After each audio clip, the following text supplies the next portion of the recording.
ఎమ్మెల్సీలుగా కోదండరాం, అలీ ఖాన్ నియామకాన్ని రద్దు చేస్తూ సుప్రీంకోర్టు సంచలన తీర్పునిచ్చింది. దాసోజు శ్రవణ్ పిటిషన్పై విచారణ సందర్భంగా సుప్రీంకోర్టు ఈ ఆదేశాలిచ్చింది. 2 ఎమ్మెల్సీ స్థానాల్లో తాజా నామినేషన్లు తమ తుది తీర్పుకు లోబడే ఉంటాయని సుప్రీంకోర్టు స్పష్టం చేసింది. తదుపరి విచారణ సెప్టెంబర్ 17కు వాయిదా పడింది.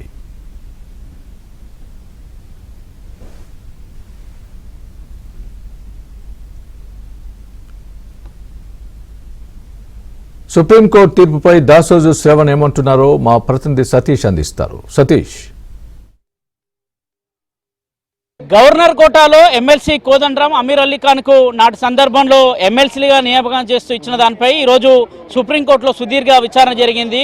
దాసోజు శ్రవణ్ ప్రస్తుత బీఆర్ఎస్ ఎమ్మెల్సీ ఆయన దాన్ని సవాల్ చేస్తూ కూడా సుప్రీంకోర్టులో పిటిషన్ వేశారు. ఈరోజు విచారణకు వచ్చింది. అసలు ఈరోజు వాదనల సందర్భంగా ఏం జరిగిందో వారి మాటల్లో తెలుసుకుందాం. సార్ శ్రవణ్ గారు, మీరు దాదాపు 2 ఏళ్ల కాలం అవుతుంది ఆ పిటిషన్ దాఖలు చేసి, ఎట్లా ఉంది ఈ రోజు వాదనలు ఏం జరిగాయి? మేము 2024 ఆగస్ట్ 14th నాడు సుప్రీంకోర్టు మెట్లెక్కి హైకోర్టు తీర్పును గవర్నర్ గారు అమలు చేయట్లేరు, అమలు చేయించండి అని చెప్పని మేము గవర్నర్ గారు సుప్రీంకోర్టుకు వచ్చాము.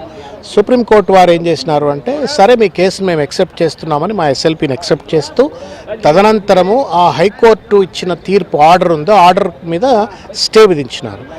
ఆ ఆర్డర్లో ఏముంది? 2 కీలకమైన అంశాలు. ఒకటి, మమ్మల్ని రిజెక్ట్ చేసినటువంటి గవర్నర్ నిర్ణయాన్ని తప్పుపడుతూ గవర్నర్ నిర్ణయాన్ని రద్దు చేసినారు. రెండవది, గవర్నర్ గారు మమ్మల్ని రిజెక్ట్ చేస్తూ కోదండరాం గారిని, అమీర్ అలీ ఖాన్ గారిని యాక్సెప్ట్ చేస్తూ అపాయింట్ చేసినారు. వారి అపాయింట్మెంట్స్ని కూడా రద్దు చేయబడింది. ఎప్పుడైతే హైకోర్టు ఆర్డర్ సుప్రీంకోర్టు స్టే ఇవ్వగానే ఆటోమేటిక్గా మా రిజెక్షన్ రివైవ్ అయింది. తర్వాత వాళ్ళ అపాయింట్మెంట్స్ రివైవ్ అయినాయి.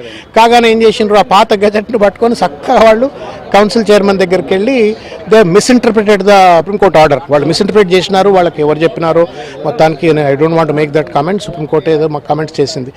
అయితే ఇవాళ సుప్రీంకోర్టు వారు మేము సబ్సిక్వెంట్గా జరగబోయేటువంటి ఒక పరిణామాల మీద స్టే ఇచ్చినాం, కానీ పాత వాటిని మేము రివైవ్ చేసినట్టుగా అనుకోలేదు ఇట్లా. కాబట్టి మేము మోడిఫై చేస్తున్నామని చెప్పని ఆర్డర్ను మోడిఫై చేస్తున్నారు. మోడిఫై చేయటం వల్ల ఏంటి అంటే, 14 ఆగస్టు 24 తర్వాత ఏదైతే సుప్రీంకోర్టు ఆర్డర్ తర్వాత జరిగిన ప్రతి కార్యక్రమాన్ని కూడా రద్దు చేస్తున్నట్లుగా ఒక సూత్రప్రాయమైనటువంటి ఒక తీర్పు ఇచ్చినట్టుగా తెలుస్తూ ఉంది. ఆర్డర్ కాపీ వస్తే ఇంకా వివరాలు వస్తాయి. శ్రవణ్ గారు, ఇప్పుడు వాళ్ళిద్దరు ఎమ్మెల్సీలు రద్దయినాయి అంటారు. ఒకవేళ సుప్రీంకోర్టు నెక్స్ట్ సెప్టెంబర్ 15 కేసు విచారణ మరోసారి కాబట్టి ఆ రోజు కొత్తగా నియామకాలు ఇస్తే దానికి లోబడే ఎన్నికలు జరుగుతాయి. ఎట్లా ఉంటుంది ఆ సిస్టమ్? ఇప్పుడు మళ్ళీ చూద్దాం సార్, సుప్రీంకోర్టు ఏం చెప్తుందో. I can't predict. 2 ఏళ్ల తర్వాత పోరాటంలో మీరు విజయం సాధించడం ఎట్లా చూడాలి? వ్యక్తుల పోరాటం కాదండి, ఇది ఒక రాజ్యాంగబద్ధమైనటువంటి ఒక పోరాటము. ఎవరు ఇష్టం వచ్చినట్టు వాళ్ళు రాజ్యాంగాన్ని వాళ్ళకి తోచినట్టుగా అన్వయించుకొని అమలు చేసినట్టయితే రాజ్యాంగం ఉన్నా ఒకటే లేనా ఒకటే. కాబట్టి గవర్నర్ గారు రాజ్యాంగానికి వ్యతిరేకంగా ప్రవర్తించినారు. అప్పుడు దాన్ని మేము ఛాలెంజ్ చేస్తూ న్యాయం చేయాలని చెప్పని కోరుతున్నాం.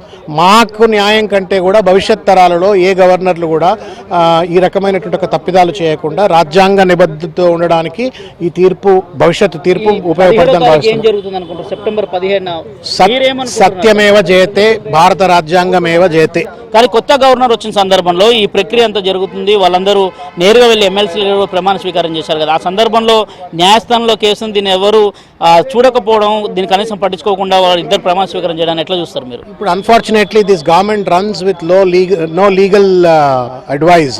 అంబేద్కర్ రాజ్యాంగం అమల్లో లేదు, ఇక్కడ రేవంత్ గారి రాజ్యాంగం అమల్లో ఉంది. సందట్లో సడేమియాల మోఖా మిల్గయా అని చెప్పని ఒక ఎరుకల కులానికి చెందిన సత్యనారాయణను, చిన్న కులానికి చెందిన దాసోజు శ్రవణ్ను దొక్కితే ఎన్నో పోతారు అనుకున్నాడు.